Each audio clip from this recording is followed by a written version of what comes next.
ಆಗಬೇಕು. ನಮ್ಮ ಹಿರಿಯರು ಅನೇಕ ಭೂಮಿಯನ್ನು ತೆಗೆದುಕೊಂಡು ಮಠವನ್ನು ಕಟ್ಟುವಂಥ ಕೆಲಸ ಮಾಡಿದರು. ಅಲ್ಲಿ ನಮ್ಮ ಗುರುಗಳಿಗೂ ಕೂಡ ನಾವು ಅವರಿಗೆ ಜವಾಬ್ದಾರಿಯನ್ನು ಕೂಡ ಕೊಟ್ಟಿದ್ವಿ. ಆದರೆ ಇತ್ತೀಚಿನ ವರ್ಷಗಳಲ್ಲಿ ಅವರು ಬಹಿರಂಗವಾಗಿ ಅನೇಕ ಮಾಧ್ಯಮದ ಮುಂದೆ ಕೂಡ ವ್ಯಕ್ತಪಡಿಸಿದ್ದಾರೆ. ನಮ್ಮ ಬಸವಜಯ ಮೃತ್ಯುಂಜಯ ಪೂಜೆ ನಾನು ಮಠವನ್ನು ತ್ಯಾಗ ಮಾಡಿದ್ದೀನಿ. ನಾನು ಈ ಹೋರಾಟಕ್ಕಾಗಿ ಕಳೆದ 2019ರಿಂದ ಇಲ್ಲಿವರೆಗೂ ಕೂಡ ನಾನು ಮಠ ತ್ಯಾಗ ಮಾಡಿದ್ದೀನಿ. ನಾನು ಕೂಡ ತ್ಯಾಗ ಮಾಡಿದ್ದೇನೆ. ನಾನು ಹೋರಾಟದ ಸಂದರ್ಭದಲ್ಲಿ ನಾನು ಮನೆಗೆ ಹೋಗಲ್ಲ ಅಂತ ತ್ಯಾಗ ಮಾಡಿದ್ದೆ. ಅವರು ಮಠ ತ್ಯಾಗ ಮಾಡಿದ್ರೆ ನಾನು ಮನೆಗೆ ಹೋಗಲ್ಲ ಅಂತ ತ್ಯಾಗ ಮಾಡಿದ್ದೆ. ಹೋರಾಟ ಮಾಡಿದ್ವಿ.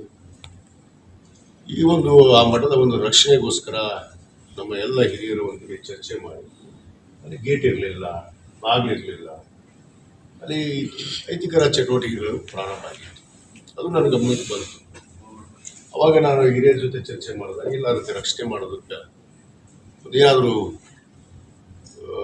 ಗೇಟು ಮತ್ತು ಏನೇನಿಲ್ಲ ಅದನ್ನ ಮಾಡಬೇಕು ಅಂತೇಳಿ ನಮ್ಮ ಹಿರಿಯರು ಹೇಳಿದಾಗ ನಾನು ತಕ್ಷಣ ನಮ್ಮ ಚಂದ್ರಶೇಖರ್ ಚಿತ್ತರಿಗೆ ಮತ್ತು ನಮ್ಮ ಅಂಬರೀಷ್ ನಾಗೂರ್ ಅಂತೇಳಿ ನಮ್ಮ ಸಮಾಜದವರೇ ಅವರು ಸಂಘಟನೆಯಲ್ಲಿ ಗುರುತಿಸಿಕೊಂಡಂಥವ್ರು ಮತ್ತು ಚಂದ್ರಶೇಖರ್ ಚಿತ್ತರಿಗೆ ಒಬ್ಬ ಯುವಕ ಹಲವಾರು ವರ್ಷಗಳಿಂದ ಸ್ವಾಮೀಜಿ ಜೊತೆಗೆ ಸೇವೆಯನ್ನು ಮಾಡಿದ್ರು.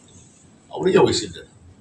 ಅದು ಗೇಟ್ ಮಾಡಿಸಿ ನೀನು ಇರಪ್ಪ ಅಲ್ಲೇ, ಯಾವಾಗ ಗುರುಗಳು ಬರ್ತಾರೋ ಅವಾಗ ಚಾವಿ ತಿಳಿ, ಅವ್ರು ಯಾರು ಇವಾಗ ಇರಲಾರ್ದು ಅವ್ರು ಯಾವಾಗ ಹೋಗ್ತಾರ ಅವಾಗ ಬೀಗ ಹಾಕ್ಬೋದು.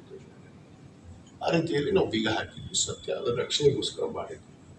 ಯಾವ ಮಠ ಮನೆಗಳು ಕೂಡ ಬಾಗ್ಲ ತೆಗೆದು ಹೋಗುವಂಥದ್ದು. ಎಲ್ಲ ಮಠಗಳಿಗೆ ಹೋಗಿ ನೋಡಿ ಬರ್ರಿ, ಎಲ್ಲ ಮಠಕ್ಕೂ ಬೀಗ ಗೇಟ್ ಇರುತ್ತೆ, ಬಾಗ್ಲ ಅನ್ನೋದು ಇರುತ್ತೆ.